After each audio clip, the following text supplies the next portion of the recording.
West Ham United's new manager David Moyes.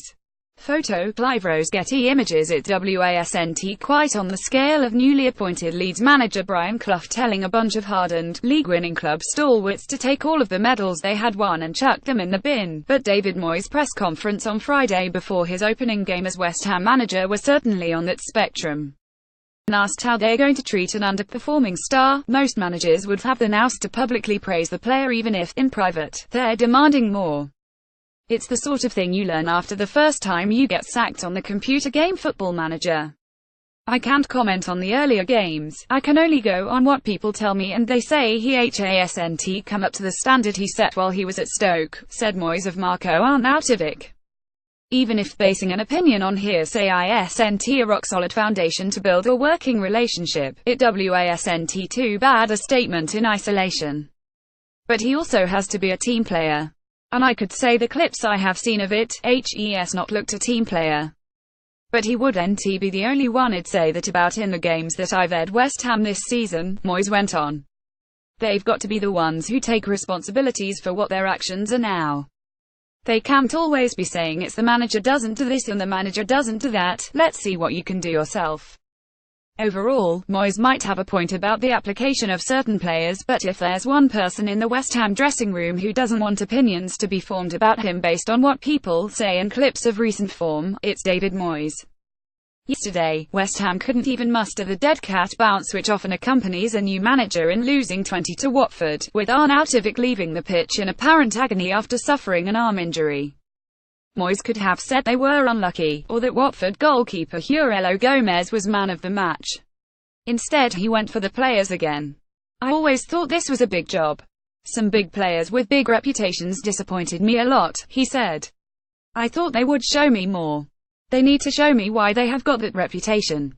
If they have chosen to listen, the players may quickly be realizing why Moyes has the reputation that he does, which won't be conducive to helping with a relegation battle. As well as speaking about himself in the third person at his unveiling, Moyes was also keen not to talk about the past. Which he did while talking about the past. I could go back again and talk about the old days, said Moyes, also on Friday. Winning Manager of the Year 3 times in a row. I could talk about getting the biggest job in the world. I could talk about going and being one of the only British managers who have ever had a job in Spain. I could do all that, but now it's time to stop talking about that and start talking about what is coming next. Moyes also argued that at United probably my record would have stood with most in 1 year, while at Real Sociedad he joined a club who were avoiding relegation and we keep them up, and we get to the following year and they think they are just below where they should be. Alternatively, he took the Premier League champions from top to 6th, then in Spain took over a team in 15th in November, helped them finish 12th and was sacked when they were 16th after a year in charge. Sociedad finished that season in 9th and were 6th last season, meaning 16th is a fair bit below where they should be. Moyes, theoretically, still has a year and a half left to run on the contract he signed at Manchester United and has gone from being touted among title-winning coaches to the Sam Allardyce-Tony Pulis bracket of being a safe pair of hands. And given the disaster that was Sunderland last season, he still has a long way to go on the latter objective. In every interview Moyes has conducted in his fortnight, he has pushed for hard work and referenced running at the levels of Preston or Everton, where players were probably crying at the work. All of which is fine, except that the West Ham board have only given him a 6-month contract, which gives him all the authority of a substitute teacher doling out punishment to an unruly classroom. Even primary school children recognize that knowing they will be around longer than the teacher fatally undermines the person in charge. Arnautovic, having been signed for a baffling £24.5 million, can let Moyes roar away and then go home and smile at the 5-year, £130,000 a week contract West Ham gave him last summer as a 28-year-old. If someone made such a woeful business decision on The Apprentice, Karen Brady would have something to say about it.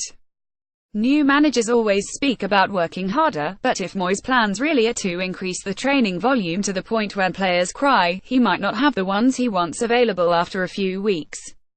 Throwing that's because between yesterday's game and the January 2nd meeting with West Brom, West Ham play 12 league games in 44 days and throwing in hard running in training on top of that might not be the best way of keeping someone like Andy Carroll off the treatment table. Factored into Moyes' dog savoir mentality is Alan Irvine, a highly regarded coach from the old school with Moyes. It seems that is the one and only school, and Stuart Pearce for the British Bulldog values that earned him in his psycho nickname. By smashing an opponent across the face after 6 seconds, Carroll at least made his mark yesterday, but being taken off before being sent off isn't quite the fight West Ham need. On Friday they face Leicester at home in a stadium that has helped bring fans to the point of open revolt. "I thought they were supportive of me and am thankful for that," was Moyes' assessment of the travelling supporters at Vicarage Road. "It won't take long for that to change." Irish Independent.